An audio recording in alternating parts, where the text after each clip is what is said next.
prazer tê-los conosco nessa noite. Boa noite. Senhoras e senhores, peço a todos que mantenham seus vídeos ativados e seus microfones desligados. Eu sou a doutora Márcia Isis, eu sou vice-coordenadora da Comissão de Direito de Família da OAB de Santo Amaro. Hoje temos a honra com o nosso presidente, doutor Alexandre Franti, a nossa vice-presidente, doutora Daniela Pagliuca, em nome da 102ª Subseção de Santo Amaro, da Ordem dos Advogados do Brasil, Seccional São Paulo, tem a honra de recebê-los para a palestra Modalidades de Guarda. Este evento está sendo organizado pela Comissão de Direito de Famílias e Sucessões da OAB de Santo Amaro, onde temos a nossa presidente, doutora Téria Jaqueline Moreira, e essa vice que vos fala, e também coordenado pela Comissão de Culturas e Eventos. Para ministrar a nossa palestra de hoje, a OAB de Santo Amaro solicita que a doutora Téria Jaqueline faça a leitura do currículo do nosso convidado. Doutora Téria. A Marta que vai estar fazendo, Márcia. Por favor, que eu estou no celular. Me desculpa. Doutora Marta, por favor. É a Cris, Vinto. É a Cris que vai fazer, desculpa. Cris, por favor. Pois não, um currículo breve do nosso ilustre palestrante, que até dispensaria apresentação, Dr. Rolf Madaleno, mestre em Direito pela PUC do Rio Grande do Sul, professor de Direito de Família e Sucessões, na pós-graduação da PUC Rio Grande do Sul, conselheiro estadual da OAB Rio Grande do Sul e diretor-geral da ESA OAB Rio Grande do Sul. Doutora Jaque, Márcia. Como mediadoras para essa palestra, teremos a doutora Téria Jaqueline. E no momento eu passo a palestra para o nosso presidente, doutor Alexandre Franti. Obrigado, Márcia. Obrigado, Jaqueline. Sempre com muita alegria que a gente participa das palestras organizadas aqui pela Comissão de Direito de Família. Gostaria de agradecer a todos os demais colegas, também na pessoa da nossa querida Marta Voltas, nossa diretora da Comissão de Cultura e Eventos OAB Santo Amaro, da Cristina, da Cris Polan, também nossa coordenadora da Comissão aqui do Direito dos Idosos. Então, na pessoa de vocês, eu faço os cumprimentos a todos os colegas que estão assistindo. E agradecer mais uma vez aqui ao professor por ter cedido o seu tempo para nos abrilhantar com essa palestra tão importante nessa área que se destaca muito aqui na subseção de Santo Amaro e se destaca muito aqui na nossa região, né? Nós temos a maior distribuição de processos de família do Brasil, então aqui o universo realmente é muito grande, atendemos aí 43% do município, então 4 milhões de habitantes, então aqui a vocação da região, até pelas questões sociais, pelas questões características aqui do nosso bairro, cidade, tem essa demanda muito grande na área de direito de família. Então, temos inúmeros colegas, dezenas e milhares de colegas que atuam nessa área de família, seja pelo convênio da Defensoria, ou seja, de forma particular. Então, quando trazemos uma palestra como essa, para nós sempre é muito enriquecedor e nos ajuda muito a aprender. Então, obrigado, professor, e para que a gente inicie logo aqui a palestra, passo a palavra para ti, e tenho certeza que teremos um grande evento essa noite, para falar dessa área tão importante que é o direito de família. Então, muito obrigado. Bom, muito obrigado. Quem agradece sou eu, doutor Alexandre. Agradeço também a introdução que a doutora Márcia Isis fez em relação ao evento, que é extremamente importante, porque fala da família, e aqui eu estava admirando a campanha do dia 15 agora, né, de uma família que continua e que precisa continuar, e que o divórcio não é o fim. Eu quero parabenizá-los por esta campanha, porque ela é extremamente importante. Talvez até testemunho dos meus já 45 anos de advocacia, esse provavelmente é o lema que eu carreguei e continuo carregando ao longo desses anos todos de atuação contínua no direito de família e das sucessões, na crença de que realmente a família continua, não obstante possam se divorciar, os filhos são a relação que precisa ser preservada, e é em função dessa relação a ser preservada, que são os filhos, é que a gente tem aí um histórico do direito e da sociedade e da evolução do direito, porque, então, como eu já venho de uma experiência longa, todos vocês são muito mais jovens do que eu, então eu me aproveito do tempo que me tomou, né, a idade, e me trouxe os cabelos brancos, para contar um pouco de como era no passado e como é agora, para contextualizar exatamente aqui o assunto, o tema que foi sugerido das modalidades de guarda. Mas é uma realidade que eu gostaria de registrar em relação ao fato de que a guarda no passado, e não é um passado tão recente assim, era única e exclusivamente uma guarda destinada à mãe. Não havia nenhuma sombra de dúvida de que a guarda deveria ser materna. Ninguém discutia isso em juízo, salvo, assim, exceções muito extremas. Caso contrário, as mães é que ficavam, e até hoje continuam, em regra, com a custódia ou a guarda dos filhos. Mas jamais se cogitava de uma guarda paterna. Pior do que isso, nem a mãe socialmente podia abdicar da guarda, porque seria socialmente destruída, desconsiderada, condenada socialmente, fosse qual fosse o motivo. Então, em hipótese alguma, uma mãe abdicaria da guarda dos filhos, mesmo que tivesse um desejo interno e secreto disto, mesmo que entendesse que talvez o pai fosse o guardião mais apropriado, mais adequado, e isso não é nada incomum, mas o fato é que a sociedade condenava e continua condenando uma possível guarda que não seja, ou uma impossível, melhor dizendo, guarda que não seja materna. Bom, por que toda essa introdução? Porque eu venho do tempo em que, então, a guarda era sempre da mãe, e pelas razões que até agora expus, mas o mais interessante era o fato de que a convivência paterna não era uma obrigação.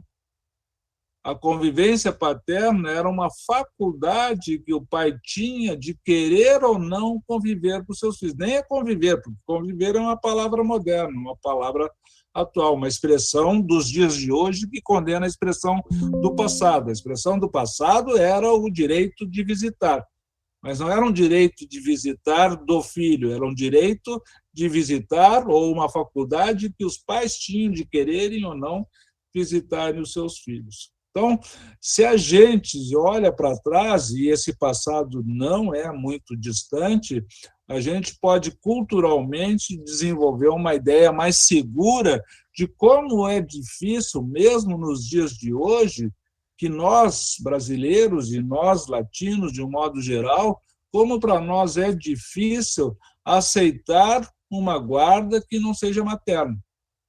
Ainda que nós tenhamos duas leis de guarda compartilhada, não sei por que duas, aliás, sei, porque a primeira não funcionou e veio uma segunda por pressão, no propósito de adaptar uma guarda compartilhada, física e jurídica, depois faço uma referência maior nas considerações do que eu entendo por ser uma guarda física e outra jurídica, mas o fato é que tivemos que ter a edição de duas leis para ver se, pelo menos, nós pudéssemos colocar em prática esta que hoje nós chamamos de guarda compartilhada ou guarda conjunta, que é teórica, mas que não é fática ou não é fatual, ela é teórica.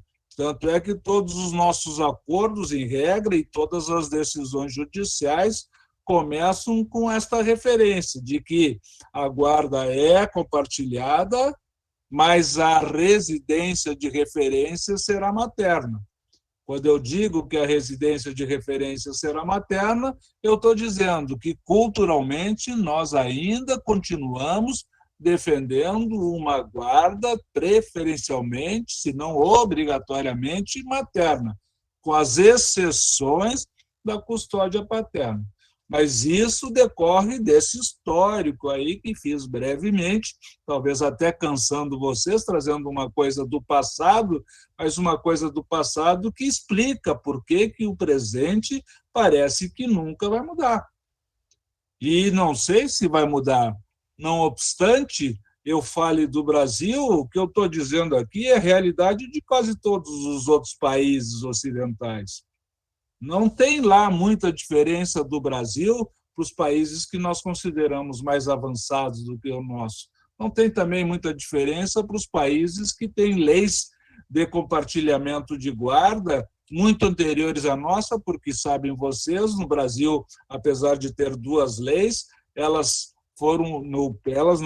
o país foi um dos últimos a adotar a guarda compartilhada de mentira, porque ela não é compartilhada, ela é fisicamente unilateral, em regra, e juridicamente compartilhada no papel.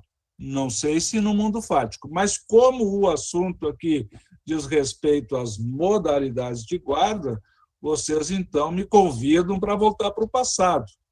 E é este passado que eu quero fazer o registro, porque era neste passado que existiam várias modalidades de guarda. E agora, no presente, nós não falamos das outras modalidades de guarda, praticamente falamos desta guarda que nós entendemos que, em função das leis que eu citei, deveria ser uma guarda compartilhada. Bom, sem esquecer e não me aprofundar muito nessa questão das visitas, vejam como esta origem, esta nascente distorcida de um conceito de não compartilhamento das obrigações e das responsabilidades que os pais deveriam ter em conjunto em relação aos seus filhos, este conceito de de convivência facultativa ou de visita facultativa é provavelmente o instrumento usado por muitos genitores de uma forma destrutiva, de uma forma nefasta, porque se valiam muitos deles do direito, da faculdade de viver, de visitar os filhos, e não exerciam esse direito, né? Porque não entendiam que era obrigatório, não entendiam que era um direito do filho, achavam que era um direito do pai, de querer ou não querer conviver com os filhos. E aí, como todos nós sabemos, não obstante o divórcio dos pais, a família continua, os filhos são e deverão ser preservados, são para toda a existência, mas estas pessoas que nós construímos numa sociedade desigual, numa sociedade machista, numa sociedade desobrigando um gênero e obrigando o outro, nós construímos essa história da qual hoje nós temos uma extrema dificuldade de nos afastarmos. E é em função dessa história, dessa trajetória toda, de obrigação de um ficar com a guarda e a desobrigação do outro de conviver ou de visitar os filhos, é que trouxe esta distorção, é que fez com que a gente hoje encontre barbaridades, horrores no que diz respeito à regulação da guarda ou da custódia dos filhos. E, dito isso, então, como eu estou autorizado a ingressar um pouco no passado sobre as modalidades de guarda, né, o básico, o comum, num passado nem tão distante, como disse, era de que a guarda fosse unilateral, que a guarda fosse materna, até o surgimento da primeira lei de 2008, da guarda compartilhada, e depois da lei posterior, que só foi feita, como disse há pouco, porque a primeira não deu certo e a segunda não alterou em nada os defeitos da primeira. Continua tudo igual, tudo como era antes. Mas, no passado esse que eu me refiro, a gente falava em várias espécies de guarda, né? Porque na época em que os processos ainda discutiam a culpa na separação judicial, os filhos ficavam de lado, ficavam no segundo plano. Por quê? Porque geralmente a separação dos pais se dava de fato, um saía de casa ou era expulso por uma ação de separação de corpos compulsória para o afastamento obrigatório do lar, e aí, então, se tivesse ação, cumulava com pedido de guarda. Então, era uma guarda provisória liminar. E essa era uma guarda muito presente, muito comum. Um dos cônjuges, em regra, a mãe, pedia a guarda judicial liminar, até que se discutisse ao longo da demanda se esta guarda deveria ser ou não revertida ou se continuaria sendo uma guarda daquele consórcio, daquele genitor que pediu a separação de corpos.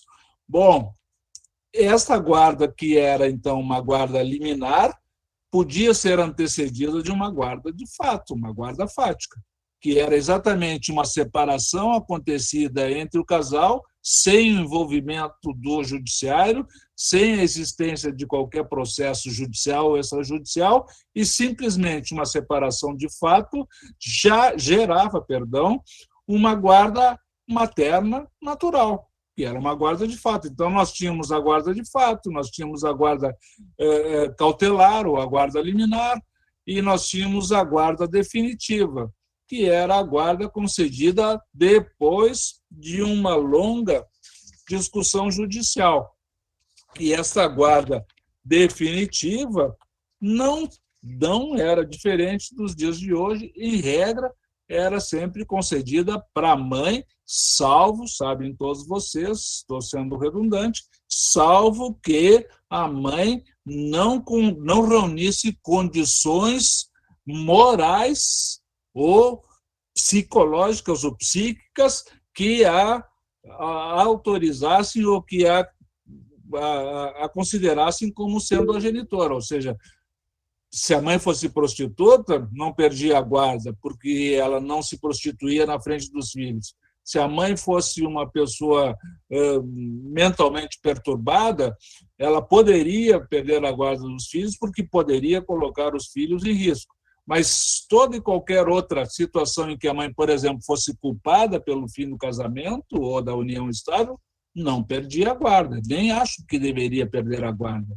Embora, num passado mais distante ainda, ela perderia a guarda por conta da responsabilidade pelo fim do casamento. Aliás, essa discussão toda da culpa sempre existiu em detrimento da mulher, porque os homens nunca, em relação a eles, os efeitos judiciais jamais os atingiu, até porque eles nunca ganhavam a guarda. O máximo é que, num tempo mais distante, eles podiam ganhar a guarda, mas esta guarda, às vezes, também era muito discutida. Se não estou confundindo, vocês que estão tendo a paciência de me ouvir, eu apenas estou fazendo esta incursão, esta excursão pelo passado, porque a gente discutia as modalidades de guarda nesses aspectos. É guarda de fato? Está ótimo. É guarda liminar? Está perfeito. Tudo isso fazia parte do nosso movimento processual. Posteriormente, foi numa dessas leis que surgiram, a guarda liminar passou a ser exceção. Não se conseguia mais a guarda inaudita altera par, sem a ouvida da parte contrária. Agora, então, a guarda, sempre se fosse pedida em caráter liminar, precisava e precisa até hoje ouvir a parte contrária. Mas tudo isso, estou aqui me queixando e fazendo uma confissão. Para mim, tudo isso é pro forma, porque a discussão da guarda sofre as restrições ou os preconceitos que revelei no começo da minha fala e que continuo reclamando que existe e que o nosso quadro ainda é discriminatório em relação ao homem. E aí nós temos, ou ao pai, melhor dizendo, e aí nós temos que fazer botar a mão na consciência e saber que que os pais não podem ser considerados como se todos eles fossem negligentes, como se todos eles fossem péssimos progenitores, como se nenhum deles pudesse efetivamente exercer a guarda. Tanto é que a lei da guarda compartilhada, que no Brasil foi o último país a adotar e já vinha de um movimento na Europa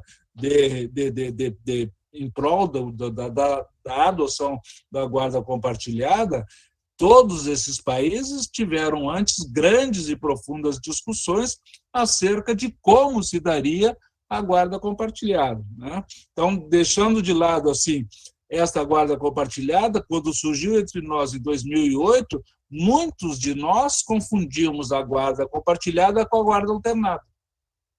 E aí faço de novo uma junção entre o passado e o presente.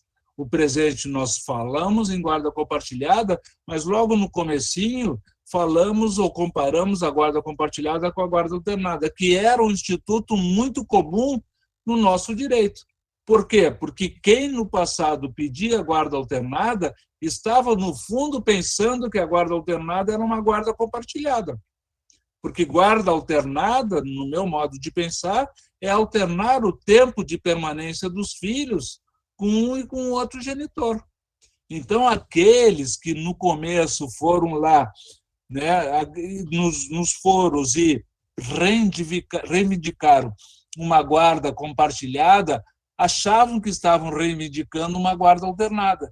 Achavam que, em juízo, eles tinham direito, em razão da primeira lei da guarda compartilhada, que eles tinham o direito de dividir equanimemente o tempo de permanência com os filhos. Alguns bem-intencionados, outros mal-intencionados, porque esta é uma realidade presente entre nós. Aqueles mal-intencionados considerem todos aqueles progenitores que não se interessam realmente pela custódia dos filhos e que são aqueles ainda que culturalmente não exercem a visitação como um direito do filho, exercem a visitação como uma faculdade deles. Esses progenitores ainda existem. Óbvio que existem milhares de outros ou milhões de outros que são realmente interessados na custódia dos filhos. Mas o que aconteceu na nossa realidade processual? O que aconteceu é que nós colocamos todos os pais numa vala comum. E não numa vala comum de que todos são bem-intencionados, de que todos merecem um compartilhamento da guarda. Nós, culturalmente, colocamos todos os nossos filhos numa vala comum de que eles não estão habilitados, se é que eu posso usar essa expressão, para exercerem um compartilhamento da guarda. E volto de novo, para não parecer estranho, que esta guarda alternada é o conceito que se tem de uma divisão de tempo. E essa guarda alternada, que não funcionou, tanto é que logo lá na edição da Lei Primeira da Guarda Compartilhada, os julgados eram sempre repetitivos.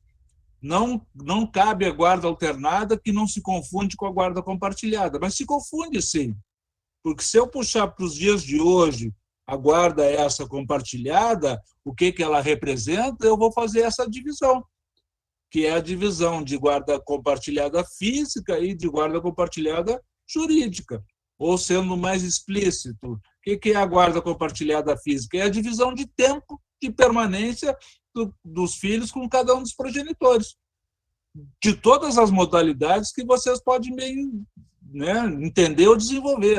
É 15 dias para cada um, é uma semana para um e outra semana para outra, alguns mais exagerados, um dia para um e outro dia para o outro, ou então um ano inteiro para um e outro ano para outro. Tudo isso é possível, desde que esta divisão física se dê no compartilhamento do tempo, na igualdade de ocupação dos filhos, ou dos pais, melhor dizendo, em relação aos seus filhos. Por que não deu certo? Porque não está na nossa cultura, em primeiro lugar.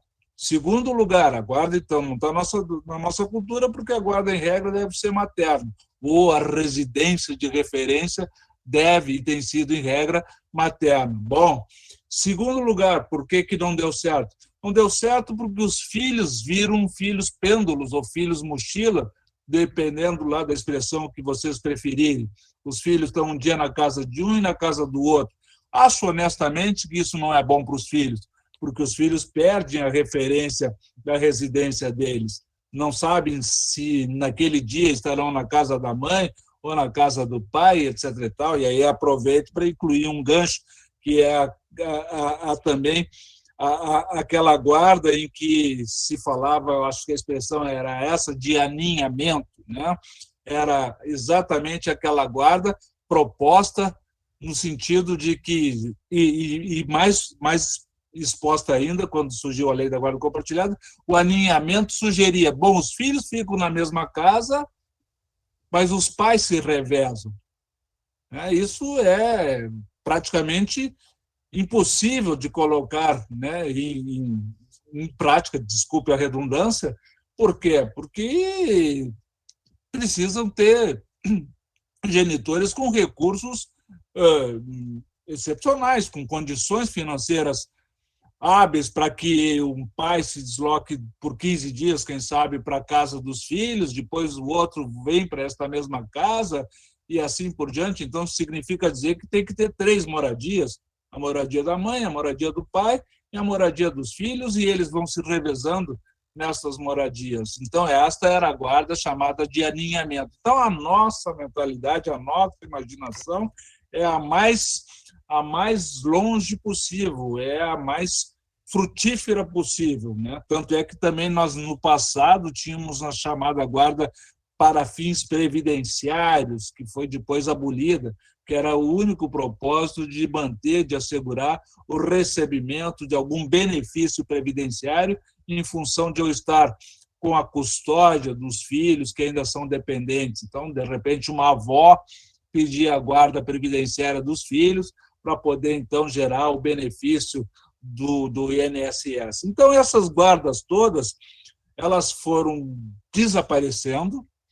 Por quê? Porque entre nós, na nossa realidade jurídica, na nossa realidade legal, começaram a surgir exatamente, né, as proposições em relação única e exclusiva aos 2 focos ou aos 2 enfoques que geraram ou que foram gerados pela guarda compartilhada.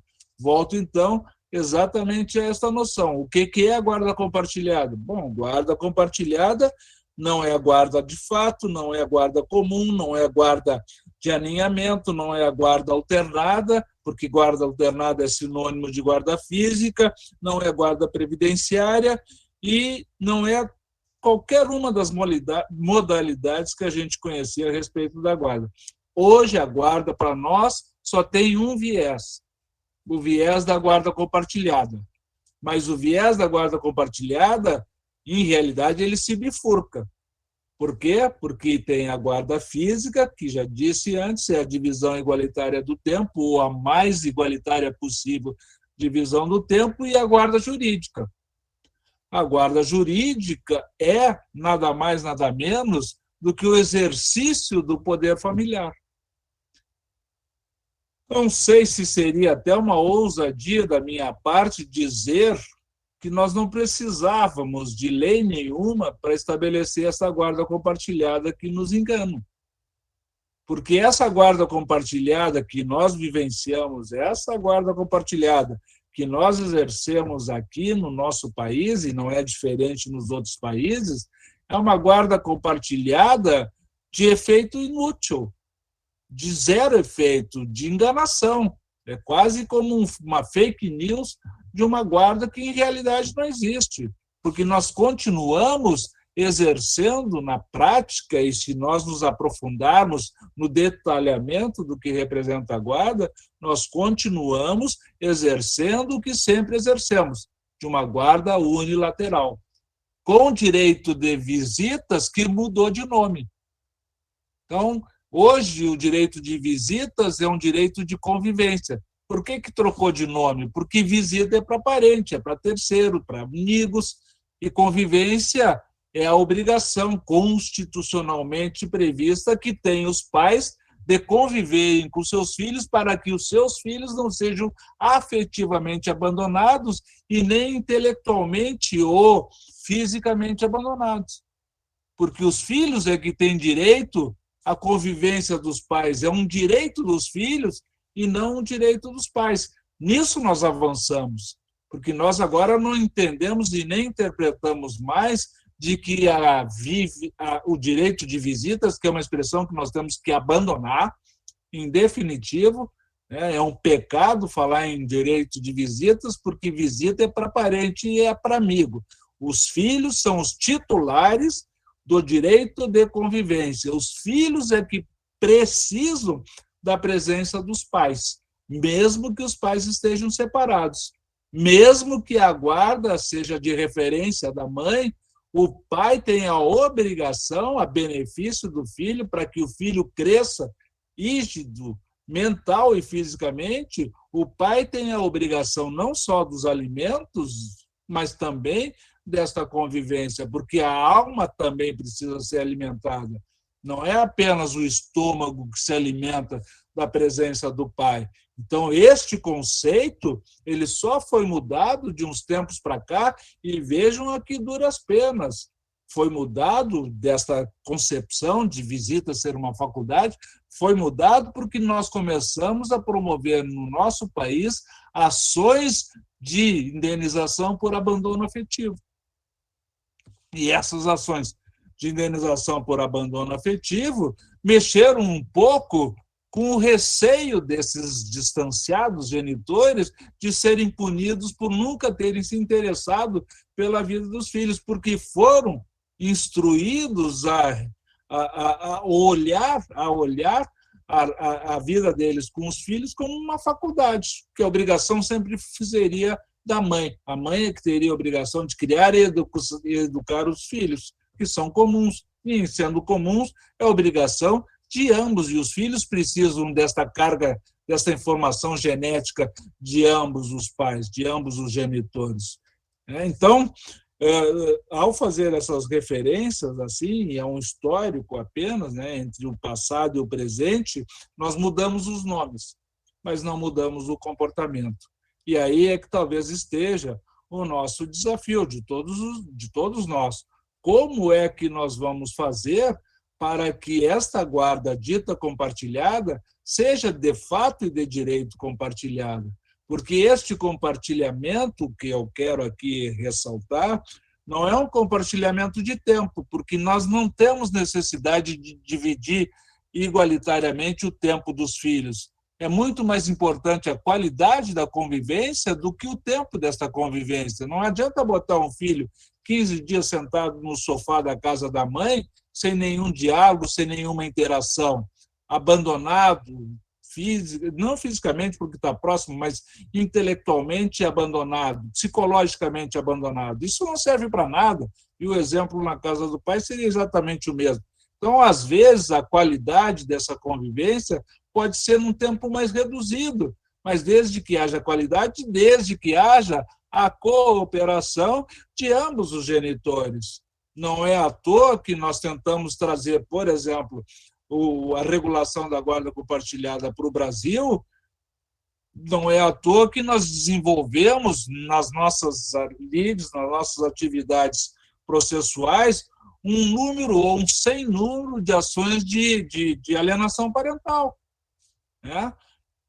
ou de estranhas e atípicas negociações em que alguém se julga no direito de ter um compartilhamento da custódia e aí negociar essa custódia, esse compartilhamento, abrir mão dessa guarda compartilhada em troca de alguns favores ou em troca de algumas renúncias.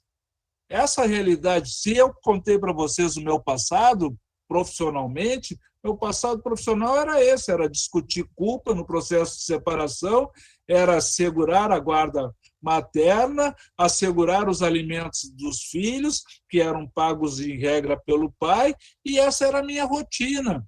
E esta guarda alternada, que era divisão do tempo igualitário, no passado nunca acontecia, porque não era benéfica para os filhos, porque os filhos não tinham nenhuma referência, se não tivesse que dividir o tempo deles entre os dois genitores. E os filhos não deveriam ser, digamos assim, os instrumentos, né, de conscientização dos pais, né? Então, os filhos eram muitas vezes usados com este propósito apenas, né, de moeda de troca, né? Porque os pais ingressavam no passado com ações pretensamente buscando a culpa da mãe e pretendendo ter a guarda pela culpa da mãe pela separação. Nunca ganhavam, mas isso sempre teve um único propósito: negociar, criar o terror, criar o medo e tentar negociar através desta possibilidade de perda da guarda, alguma vantagem no processo de separação patrimonial. Vantagem em relação ao valor da pensão, vantagem talvez na divisão dos bens, e esse cenário, que era do passado, ele não mudou.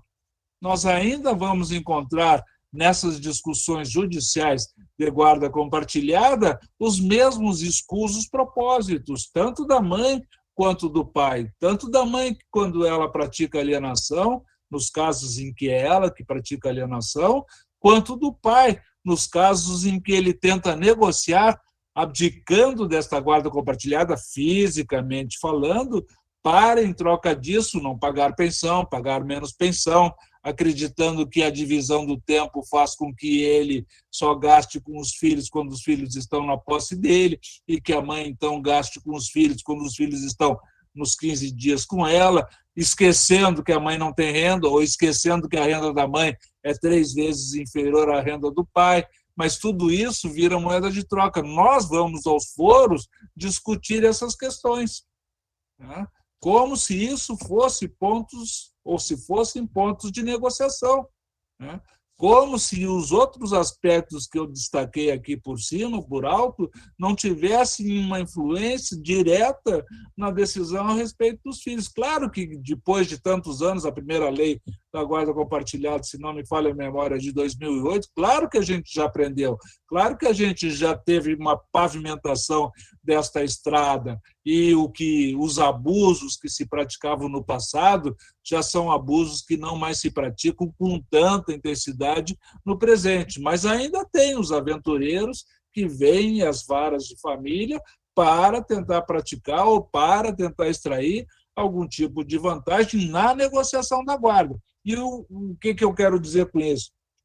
O que eu quero dizer com isso é que essas atitudes abusivas ou essas intenções ocultas que mais vão em detrimento dos filhos do que em benefício deles, essas disposições, e às vezes até, me perdoem se estou exagerando, às vezes até nós somos vítimas, eu digo a sociedade, nós os filhos, somos vítimas de abusos institucionais, né?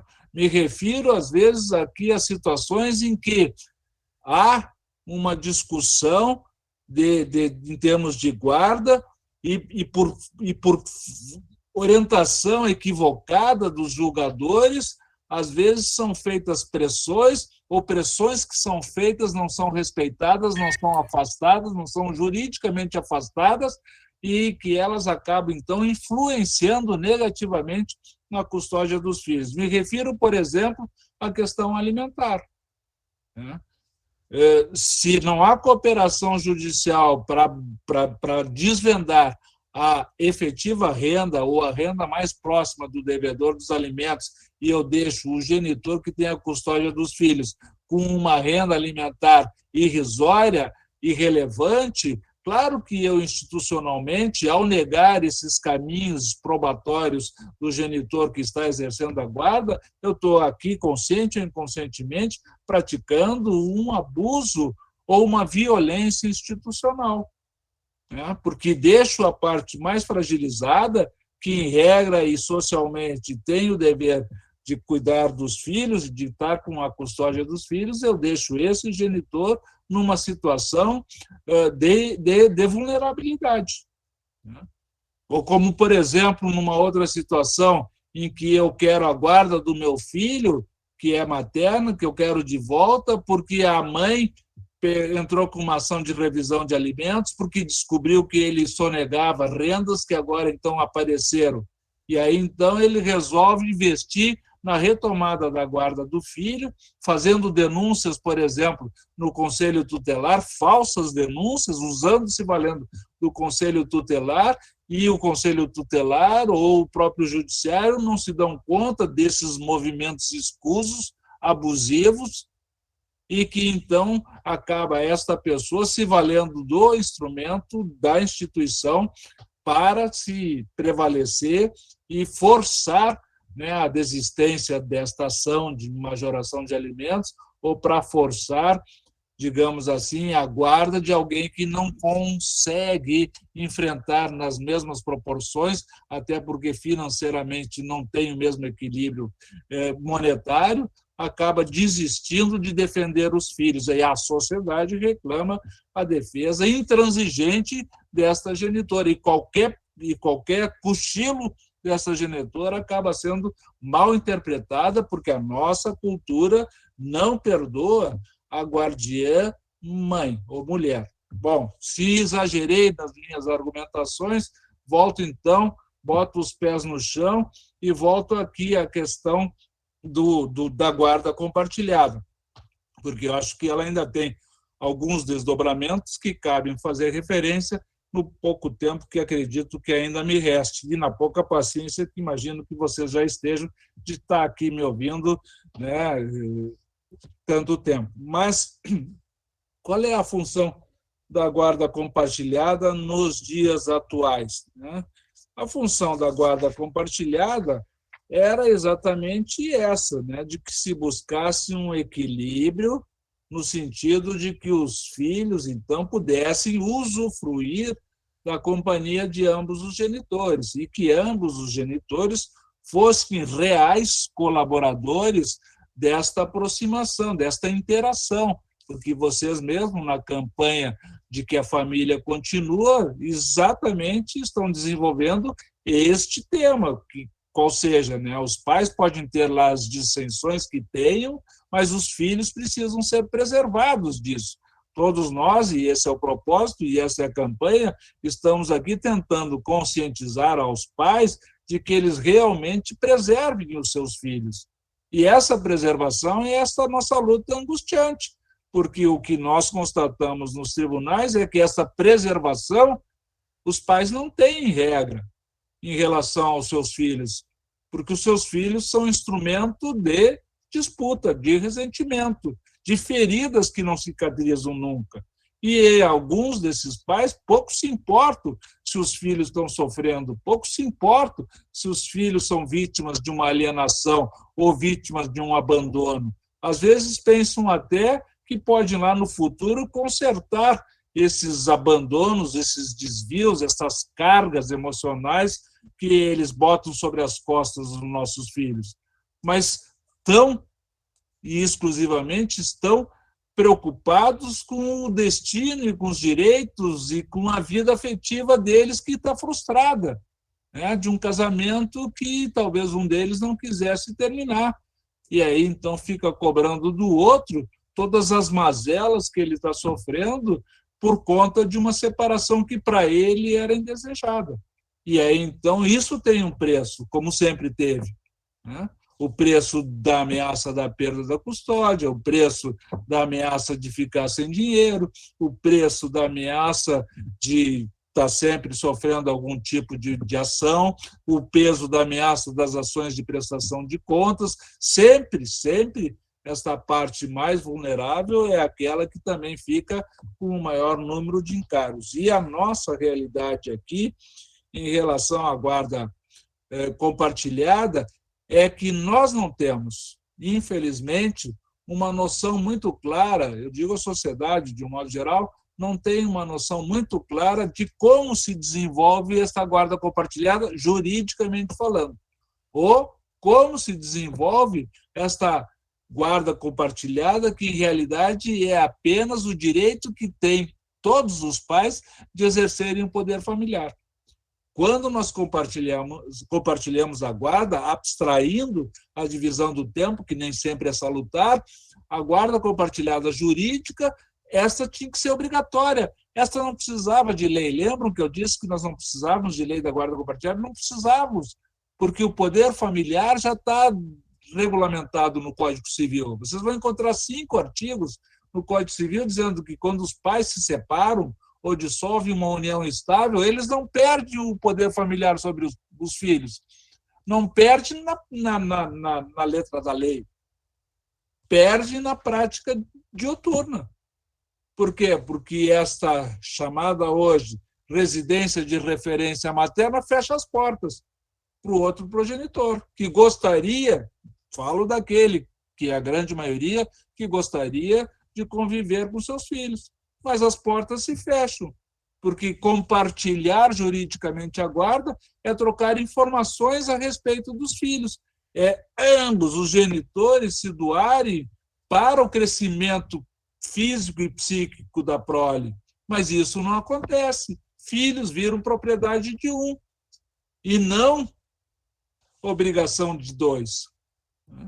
Filhos viram moeda de troca. E aí é que nós vemos a frustração de dezenas de milhares de pais que não conseguem exercer a guarda compartilhada, do ponto de vista de compartilhamento de ir ao médico, acompanhar os estudos, acompanhar a saúde dos filhos, estar junto, eventualmente, nessa ou naquela obrigação, estar presente no colégio, enfim, todas aquelas atividades que talvez eu compartilhasse se coabitasse com a mãe dos meus filhos no mesmo teto, mas que eu não mais compartilho, porque nós não mais nos conversamos e nós não mais trocamos informações, e ninguém mais informa o outro do que acontece com os filhos. E aí, então, esta guarda compartilhada, ela é fake, ela é falsa, ela não existe, porque ela nem é física, porque ela é de referência da residência materna, é incomum, em regra, mas a convivência, que nós ainda alguns chamam de visitas, as visitas são clássicas, como eram no passado. Finais de semana alternados, um dia da semana, com muito esforço, 2 dias da semana, em regra, naquela semana que ele não tem final de semana, Ano Novo e Natal alternados, férias, alguns dias, e aí então nós temos uma convivência que ainda tem a figuração da visitação. E temos a guarda de referência, que, na verdade, nada mais é do que a velha e desgastada guarda unilateral. Não tem esse nome, mas se chama residência de referência. Residência de referência, entenda-se, guarda unilateral. Porque compartilhar, de fato, os filhos é compartilhar o crescimento deles, é participar do crescimento deles, é estar presente neste crescimento e não ser afastado por várias desculpas. Moramos longe, geograficamente estamos distantes, nós não conversamos, o nosso diálogo sempre vira em briga. Essas são as mais esfarrapadas desculpas. Por quê? Porque nós somos um país latino, nós somos um país de sangue quente, nós nos deixamos convencer por essas desculpas, porque nós ainda estamos contaminados pela velha regra do passado, de pai visita e que mãe tem que ter a guarda. E aí, então, os nossos tribunais, os nossos juízes, continuam defendendo o velho estilo de convivência ou de vida, de custódia única, custódia materna e visita dos pais, apenas que trocamos os nomes, dissimulamos, demos um nome de residência de referência e nos deixamos enganar por isso. E aí eu pergunto e desafio, do bom sentido, cada um de vocês, a me dizerem aonde está o compartilhamento de uma guarda se nós não temos um plano de parentalidade. Plano de parentalidade é o que falta na nossa vida familiar, na nossa vida social. É sair de um foro com exatamente toda a programação de como um e outro vão obrigatoriamente e necessariamente participar da vida e do crescimento desse filho. O que acontece na nossa realidade é que a gente sai das audiências falando em guarda compartilhada e os nossos clientes nem sabem como é que eles vão compartilhar na prática essa guarda. Não sabem o que eles vão fazer no dia seguinte. Nem o juiz, às vezes, sabe. Nem o juiz diz. O juiz só usa os 2 refrões, que são esses, né? Da residência de referência e de uma convivência de visitas. Misturei as 2 palavras. Então, nós temos culpa e temos que botar a mão na consciência. Nós temos culpa porque nós não desenvolvemos nós não aperfeiçoamos nenhuma das guardas compartilhadas. Nós evoluímos, nós andamos para trás. Nós tivemos a oportunidade de que 2 leis fossem editadas e nós todos travamos a prática dessas leis. Nós todos, sem exceção. todos nós que trabalhamos com direito, juízes, advogados, promotores, todos, e os pais, todo mundo. Ninguém escapa, ninguém, absolutamente ninguém, porque nós não evoluímos, nós não direcionamos o nosso conhecimento para esta realidade que se faz necessária. Qualquer genitor que se separa tem que ter descrito o que nós chamamos, nós não, os estrangeiros chamam de plano de parentalidade. Eles têm que saber e têm que ter garantido que vão efetivamente, de fato, de direito, na real, vão conviver com os filhos em todos os momentos, levando aqui, levando acolá, acompanhando a escola, acompanhando os esportes, exercendo esta prática que é uma obrigação dos pais, não é favor, é obrigação, é direito dos filhos. Qual é o direito dos filhos? O direito dos filhos é serem destinatários do efetivo poder familiar. Tanto é que até o nome disso está errado na nossa lei, porque o nome certo, sabem vocês melhor que eu, deveria ser responsabilidade parental. Os pais têm a responsabilidade de conviverem, criar e educarem os seus filhos intensa e internamente. E isso não acontece. Até no nome nós nos equivocamos. Esse é o direito que a gente tem. E acho assim que é muito difícil que a gente consiga sair desse buraco que nós nos encontramos, porque nós ainda continuamos defendendo, né, essas desculpas esfarrapadas de distância geográfica, de não colaboração, de não comunicação entre pais, ou seja, todos os abusos continuam sendo realizados. Abusa uma de um lado, negando o acesso do outro, abusa o outro do outro lado, negando os recursos que são necessários. E aí, então, ficam os adultos nesta guerra interminável, que nunca mudou de cor desde a época em que eu me formei, em 1978. Sempre foi assim e continua sendo assim.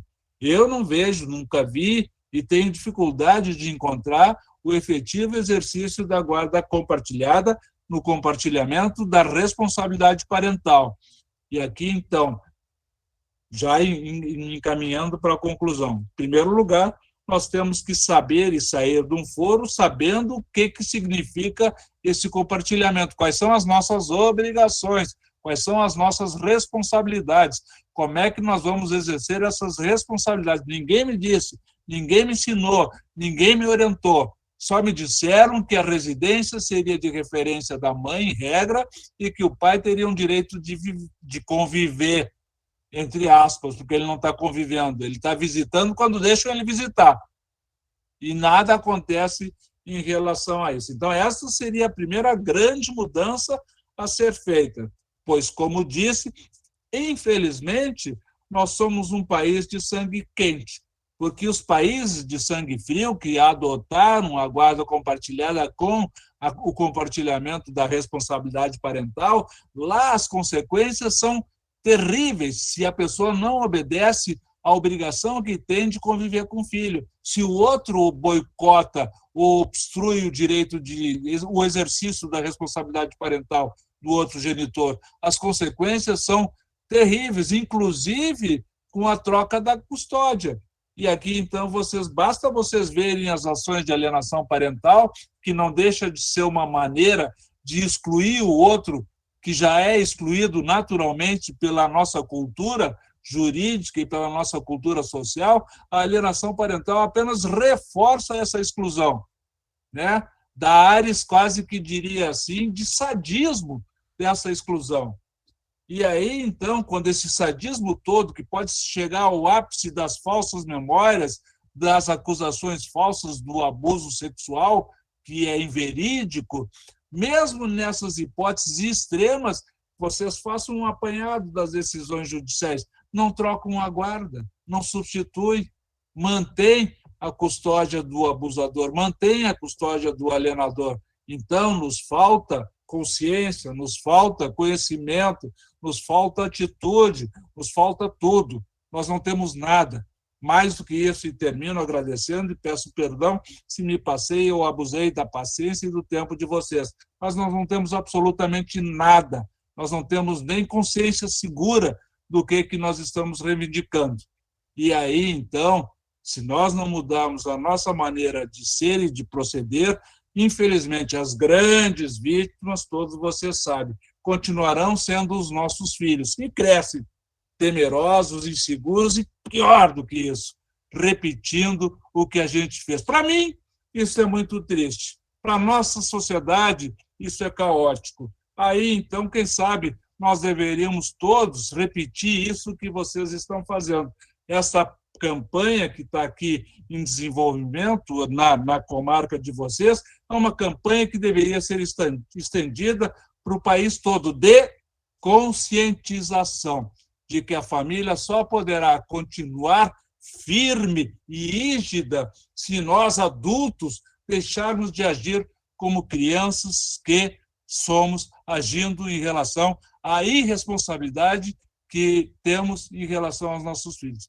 Agradeço a atenção de vocês, fico aí à disposição para eventual questionamento, ou seja lá o que for, até para me explicar o que quiser.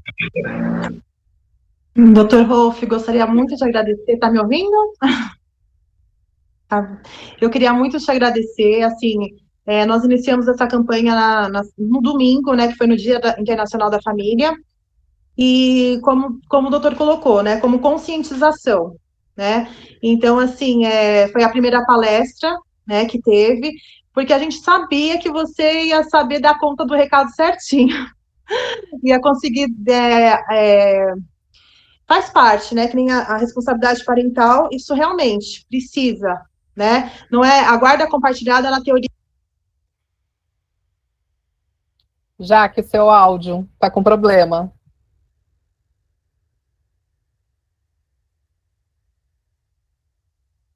Então, cortou. Tá me ouvindo? Sim, voltou. Que acho que alguém desligou meu microfone. Então, essa campanha foi realmente de conscientização, né?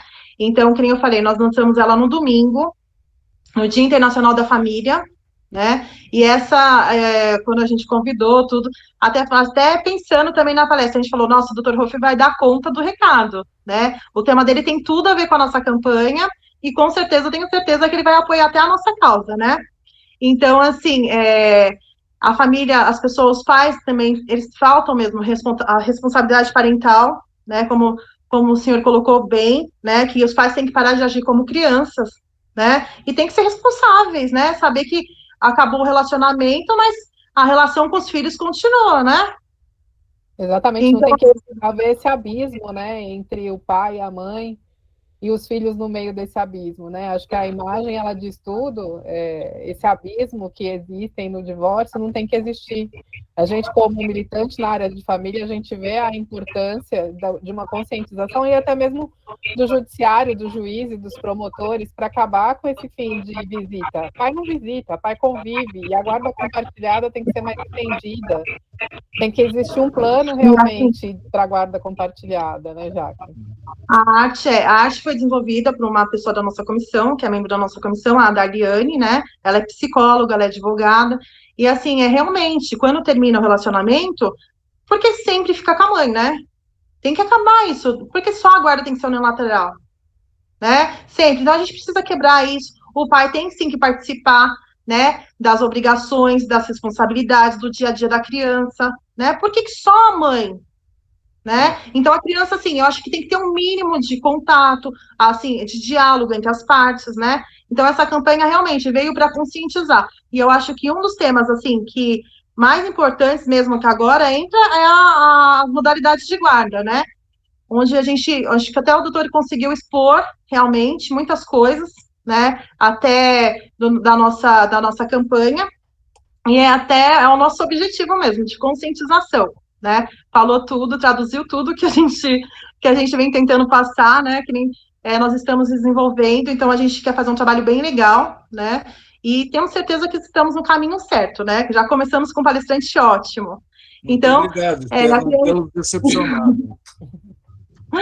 E vamos para as perguntas. E depois eu quero muito que o doutor faça um vídeo, depois eu vou passar as palavrinhas da campanha, tudo, se o doutor puder fazer um vídeo também para nos apoiar, né? Vamos ficar muito felizes, muito honradas, né, apadrinhamento da nossa causa. Bem, mas me fala isso depois Depois eu falo para você pelo WhatsApp. Lá pelo meu WhatsApp. Eu vou te explicar direitinho depois. Obrigada, viu? Marta, você pode, por favor, fazer as perguntas para o Dr. Rolf? Obrigada. Boa noite, Dr. Rolf. Boa Excelente. noite. Primeiro, eu quero agradecer a palestra. Vou passar para as perguntas que estão aqui no chat. Primeiro foi do Dr. Marco Antônio. Bom, se não houver uma relação amistosa entre os genitores e ainda ambos residindo na mesma comarca, a guarda compartilhada fica prejudicada? Presumo. O doutor concorda, Dr. Rolf? Não, eu não concordo, porque esse é o grande problema, essa é a grande desculpa, né? A gente não se conversa, o nosso diálogo não existe, e aí então não tem como compartilhar, né? O problema é que não tem punição para isso, não tem nada que faça com que as pessoas sejam, digamos assim, censuradas, para dizer o mínimo, por agirem desta maneira. Nós aceitamos essas desculpas. Se houvesse punição severa em relação a essas negativas, a gente tem que botar acima dos nossos interesses, os interesses dos nossos filhos. Quando nós priorizamos o nosso interesse, nós estamos egoisticamente deixando de lado os interesses da nossa prole. E aí, como não tem nenhuma sanção para isso, esse discurso flui como se fosse verdadeiro. E não é, ele não é. Isso é o mesmo dizer que a justiça não pode obrigar ninguém a amar. Isso é um grande erro que se conta. O que a justiça tem que é, pelo menos, tentar fazer com que as pessoas se amem, filhos e pais, genitores, e não dizer que não pode obrigar a amar, né? Porque a pior coisa é o judiciário não tentar fazer com que as pessoas se amem. E aí, trazendo isso para a questão da convivência, se o judiciário forçasse a convivência, como forçou com indenização pelo abandono afetivo, eu tenho certeza que as pessoas mudariam o foco da sua vingança, do seu ressentimento. Mas elas não são punidas, nada. Por que existe fraude no direito brasileiro? Porque não há punição, não tem sanção. O fraudador só tem a ganhar. Se não tentar, ele deixa de ganhar. Se ele tenta a fraude, ele pode ganhar tudo ou muito da outra parte que foi fraudada. Então, o nosso problema é falta de sanção, na minha opinião, óbvio, né? Também concordo. A mesma questão quando a devolução de crianças, né, no caso de adoção, a partir do momento que tem aquela penalidade, né, o Ministério Público começa a penar, realmente as pessoas começam a um bolso. Todo muito frouxo. Sim. Agora tem uma outra questão da doutora Andréa Fernandes. Por que fixar a residência somente na casa de um dos genitores na guarda compartilhada? Não poderia fixar a residência da criança em uma determinada cidade ou estado? Pode ser em qualquer lugar, porque a residência é irrelevante. Relevante é a convivência, é a troca de informação, é o compartilhamento jurídico da guarda. Não importa onde mora, pode morar um no Canadá e outro aqui no Rio Grande do Sul. Tem a mínima importância, porque eu posso ter contato com meu filho por outros meios, não precisam ser físicos, né? Conhecem a história do menino e do lençol? Não conhecem? Não? É 1 minuto, então. Tinha um pai que trabalhava dia e noite, nunca podia estar com o filho, porque estava sempre trabalhando. E aí, quando ele chegava em casa, o filho estava dormindo, quando ele saía de dia, o filho já tinha ido para o colégio, nunca conviviam. Mas esse pai, todas as vezes, todas as noites que chegava em casa, então ele ia lá no quarto do filho e dava um nó no lençol. E qual era o sentido do nó no lençol? Para que o filho soubesse que o pai esteve ali na busca e na procura dele. E isso foi suficiente para esse filho encher o coração dele do amor de um pai que não precisava estar presente, mas que externou o amor pelo filho. Então não precisa estar presente, precisa poder externar esse amor.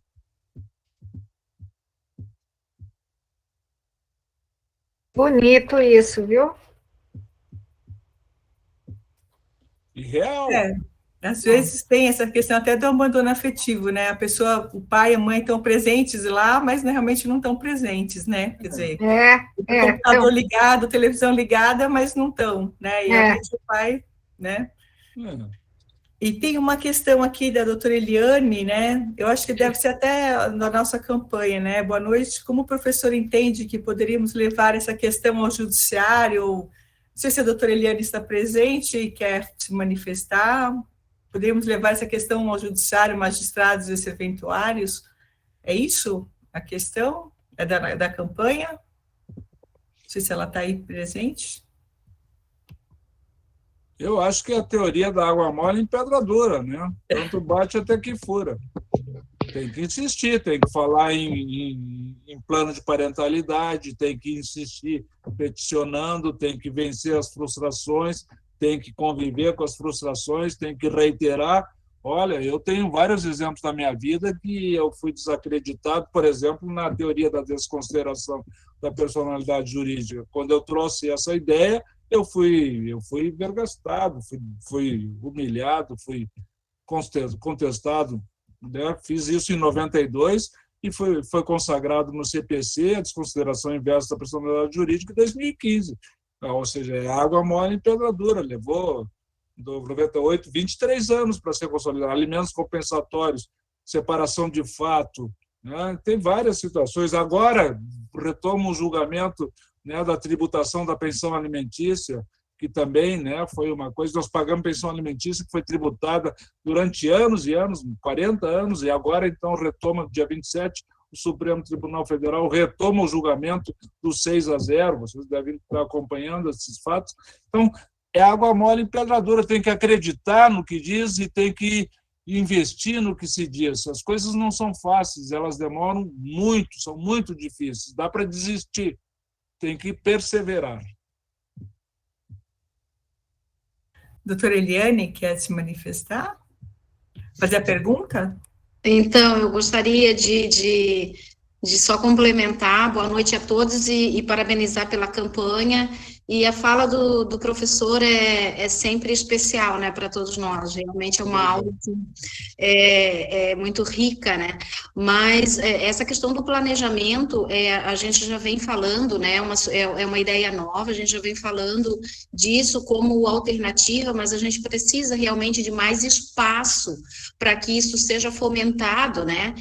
Até nós, enquanto no exercício da advocacia, nós conseguimos vislumbrar isso como uma saída para o litígio que muitas vezes é ali, né? E a gente fica realmente preso nessa disputa entre os genitores e deixando de colaborar, muitas vezes, com a resolução da questão em si, né?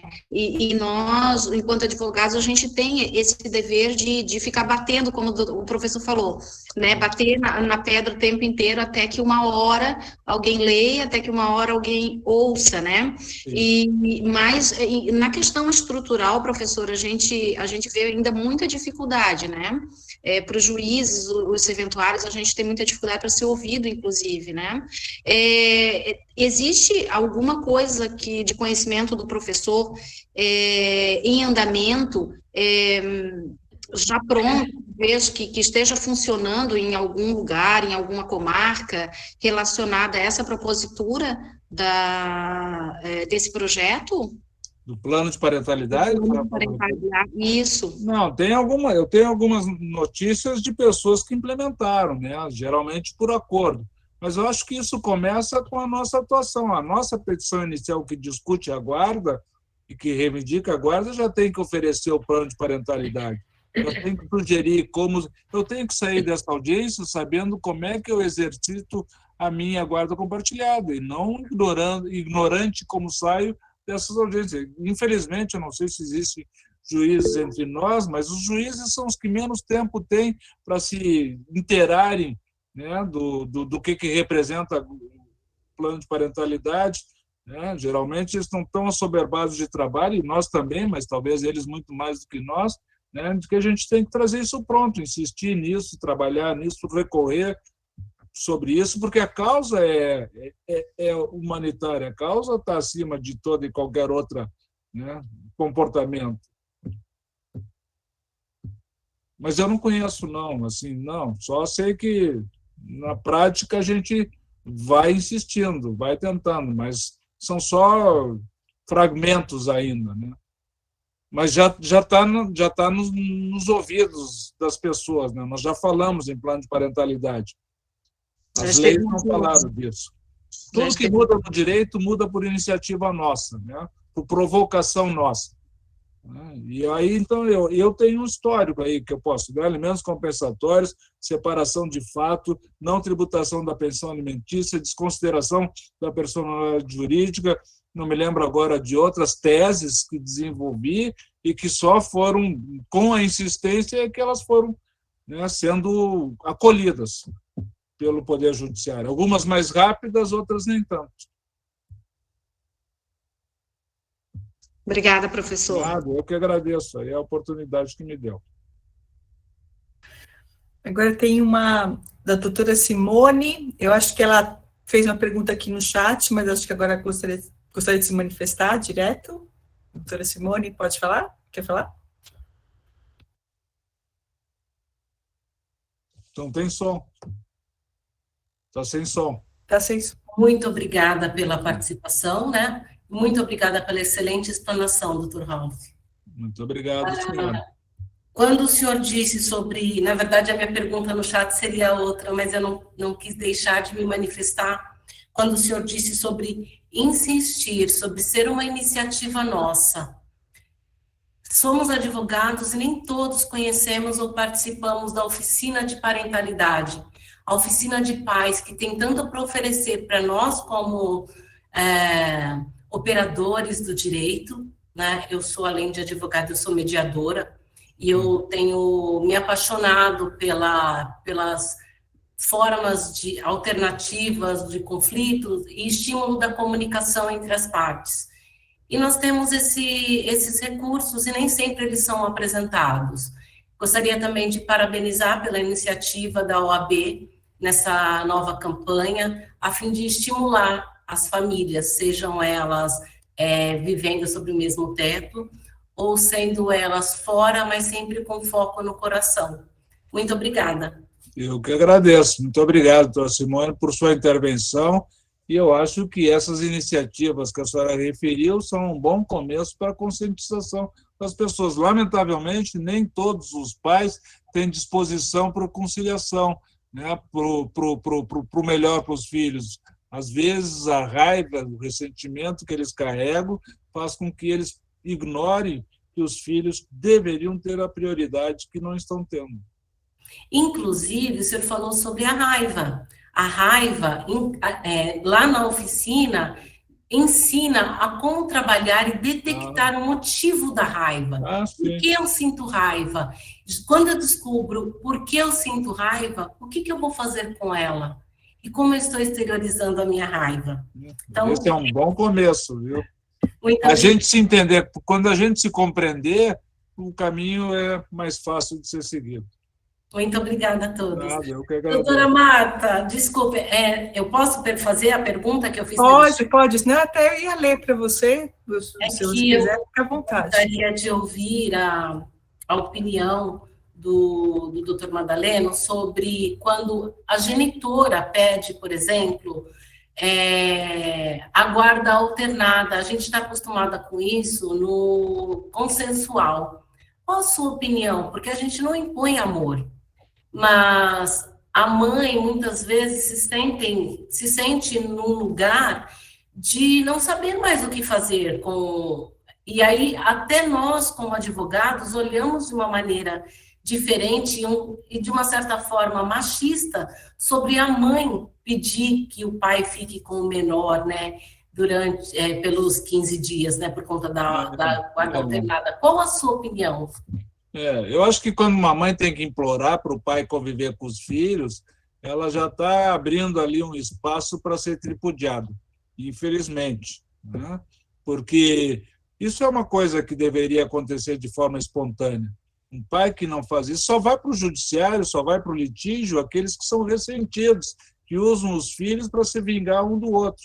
Então, se a mãe está indo lá para implorar que o pai conviva com os filhos e oferecendo os 15 dias de divisão igualitária de tempo, eu não sei se isso se isso gera qualidade da convivência dos filhos. Eu acho que qualidade não é o tempo, e sim a forma dessa convivência. Mas ela está, no meu modo de pensar, desesperada, querendo que os filhos não sofram um abandono que eles estão sofrendo, que o pai faz só para se vingar dela, porque ele já não traz nenhum tipo de sei lá, não gera nela nenhuma reação mais, nenhuma emoção. Entre os adultos terminou. Mas se um pai machuca os filhos, a mãe indiretamente ou diretamente se sente muito mais machucada ou tão machucada quanto os filhos. E aí, então, é isso. O cenário, no meu modo de pensar, é esse, né? Implorar para conviver com os filhos é exatamente o que ela está sofrendo em ver os filhos sofrerem pelo afastamento do pai. Agora, então, para mim, seria estabelecer responsabilidades parentais para esse genitor. Não sei se multa, não sei se advertência, não sei se perdimento de alguma coisa. Isso é que nós temos que descobrir. Como é que eu puno um irresponsável que deixa os filhos neste abandono? Muito obrigada, doutor. Nada, eu que agradeço. Obrigada, comissão. Obrigada, doutora Simone. Bom, agora aqui no chat tem uma infinidade de elogios, doutor Rolf. Obrigada. Muito obrigado. E parabéns e agradecer. Agora eu vou passar para a doutora Jaque, nossa presidente da comissão.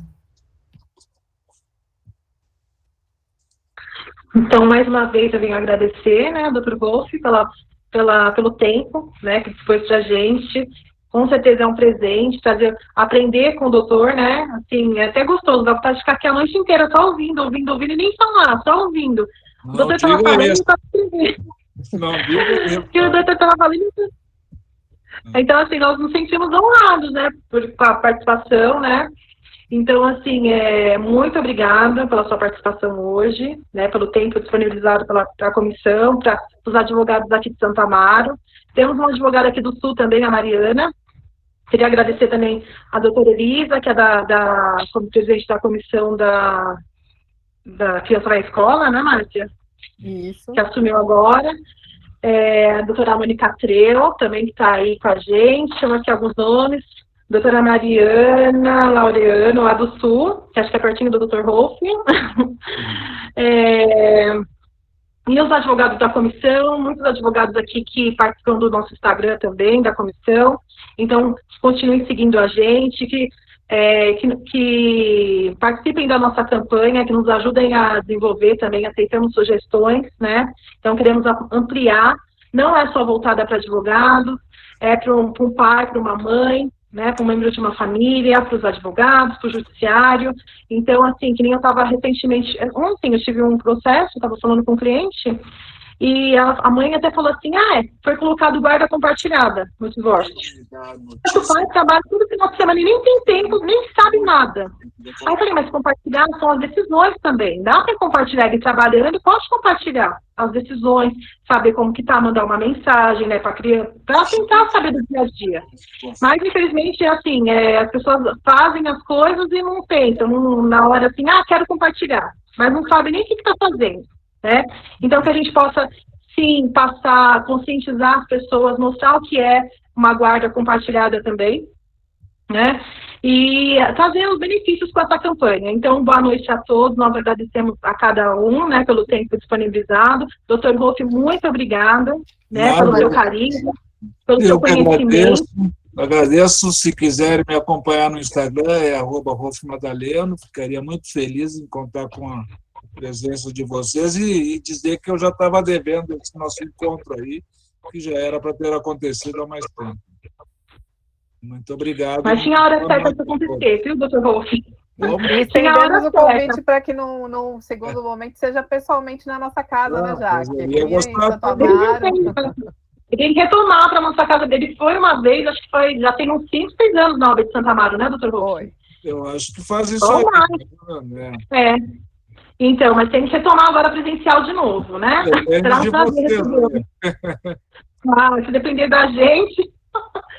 Então, assim, muito obrigada a todos. Muito obrigada, doutor Rolf, pelo carinho, tá? Boa noite a todos.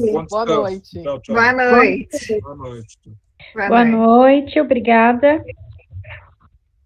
Boa noite, obrigada. Boa noite, boa noite. Boa noite. Boa noite. Doutora Mônica, Boa noite, tudo bem, doutora?